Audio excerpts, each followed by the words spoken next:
You know what I'm smelling, Scott? Fear. Panic. Fear? Raw, stinking panic.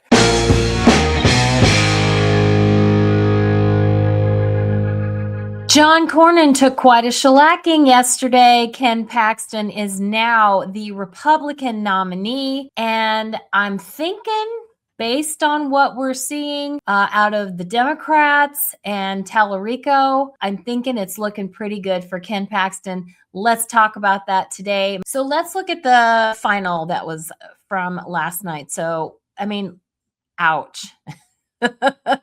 This is pretty unbelievable. You know, look at that. 63.8% to 36.2. The thing about this, though, that I found that was notable, how many people voted? They have open primaries in Texas, just like here in Tennessee. So you can't exactly quantify how many Republican voters there are based on registration because they don't have party registration, which, by the way, Ken Paxton is working to fix. Ken Paxton is suing his own party to close the primaries, and I am rooting for him because that is what we want to do here in Tennessee. But what I noted is that, okay, so based on rough math, because I suck at math, it looks like 1.3 million, somewhere in that neighborhood, people voted in the Republican primary.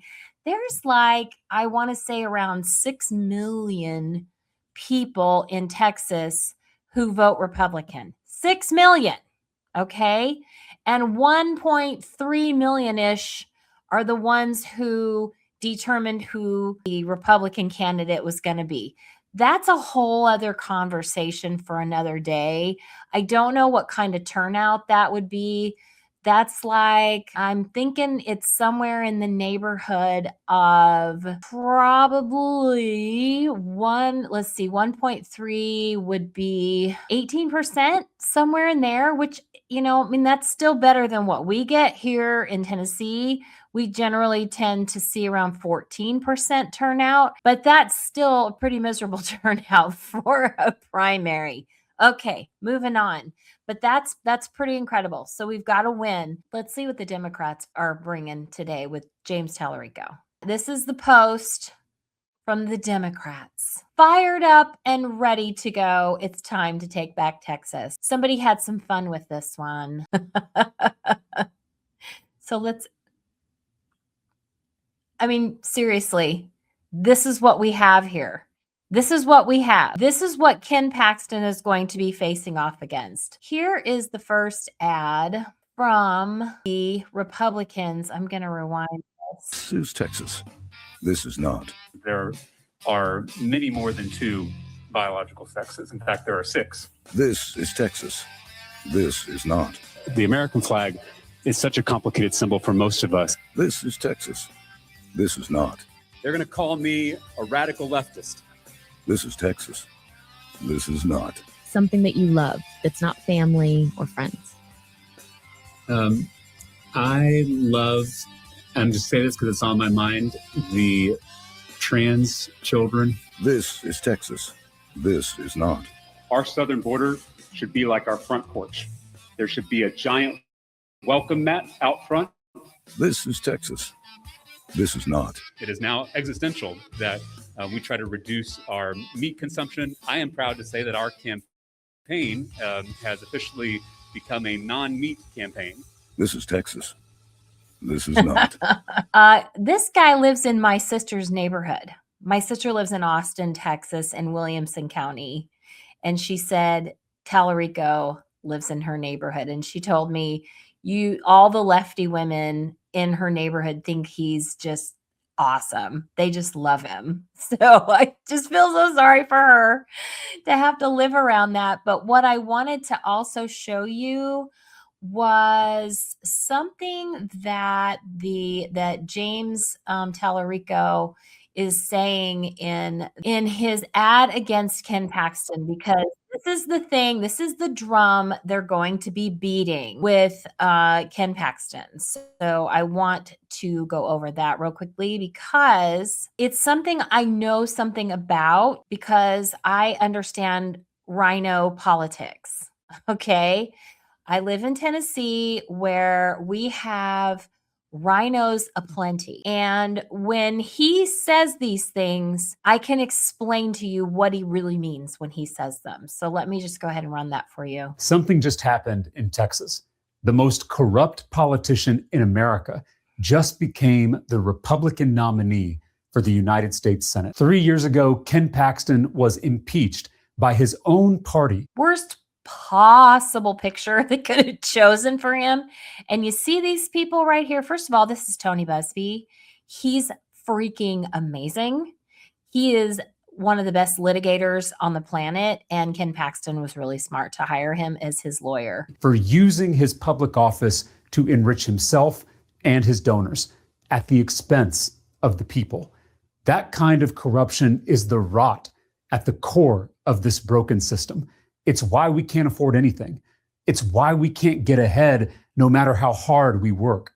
For 50 years, mega donors and their puppet politicians like Ken Paxton have stolen from us with their bribes, their bailouts, and their billionaire tax breaks. Ken Paxton has gotten away with it. They've all gotten away with it. But that ends this year, in this state, in this race. If we, the people, can come together to defeat the most corrupt politician in America, we can defeat this entire corrupt system. We can start unrigging this economy. We can start raising our pay, cutting our taxes, lowering our costs. We can finally get ahead. It's time to come together. The people versus Ken Paxton. Okay, what you might notice that he's not saying there, first of all, he's not speaking to other Democrats. Because if he were speaking to other Democrats, he would be bringing up all of his progressive BS, 6 genders, no meat, all the crap that you saw in that ad. That's who he really is. Those are the voters he appeals to. Why is he then talking in this ad about taxes and finances and inflation and all of these Republican things? He knows Texas is more red than not. Now he's in Austin, so it's very blue, but now he's having to broaden his appeal to the entire state. Good luck with that, because the only issue is going to be getting the word out into the rural counties. But really, how many people do you know in the rural counties that talk like that guy, that think like that guy? He knows they don't. Now, I know Ted Cruz, he barely beat Beto O'Rourke in the last race when he ran against Beto O'Rourke. Beto O'Rourke wasn't quite the beta male that James Tallarico is, but he was pretty darn close. So hopefully this race won't be as difficult for Ken Paxton. But when James Tallarico talks about the corruption and how he was impeached, let me just tell you who Ken Paxton was impeached by.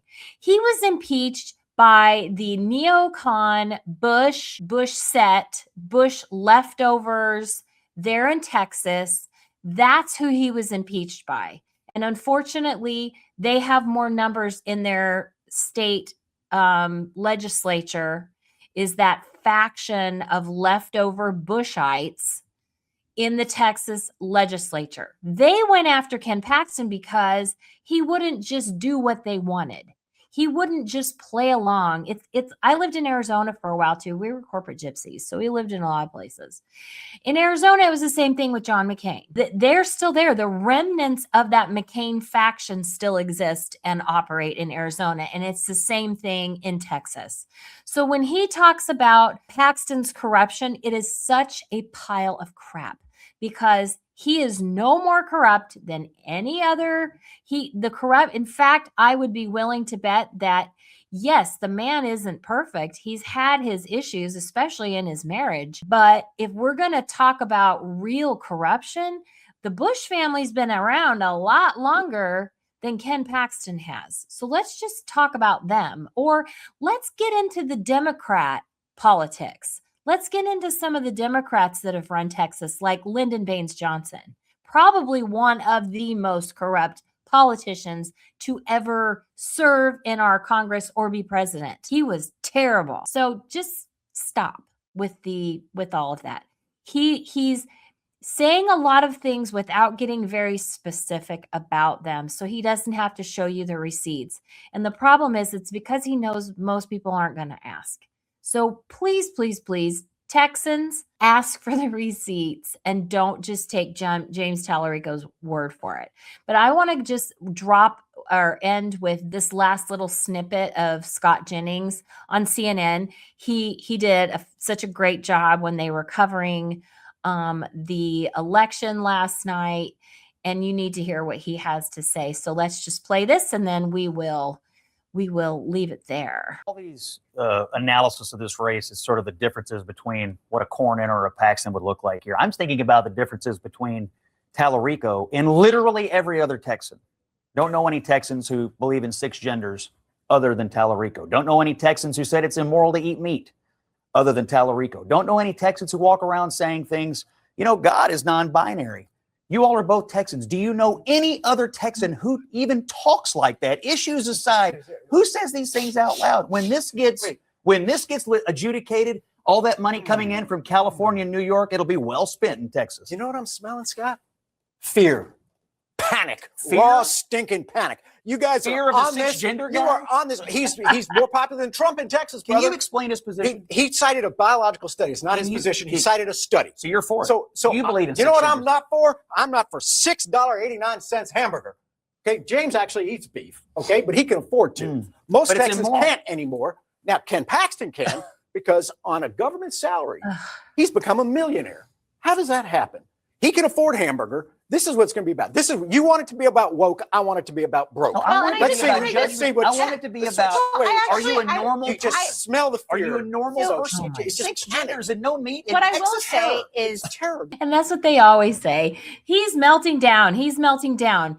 The Democrats sat there just now and said, I want it to be about meat and hamburger and how much we pay. But that's not what this guy advertised himself to be to the Democrats that voted for him. Why all of a sudden now is this Democrat trying to appeal to conservatives with all of this talk about economics? To me, it's very telling. This is what we need to be listening for. We need to be listening for not what they're saying, but what they're not saying. And what he's not saying, he's not advertising all of his weird sex ideas and trans children and no meat and all of the other garbage that he really does believe and he really does live. That is not who Texas wants. I'm fairly certain. I mean, at least that's what my sister tells me. And if it's like Tennessee, and it is like Tennessee, that doesn't play in our rural counties, and it won't play in Texas's rural counties either. His best bet is going to obviously be in the urban centers because those are blue, in particular Austin. In Williamson County, how well he does in Williamson County, if they have that vote early enough in the evening in November when we have election night, Williamson County will be sort of a signpost as to how that race is going to go. If Ken Paxton wins Williamson County up front out of the gate, then Tallarico's done because Tallarico lives there. And if he can't win his own district and by a lot, then he's toast everywhere else. So anyway, I just wanted to share that with you. It's very exciting. It's a probability that we will have Ken Paxton in our Senate.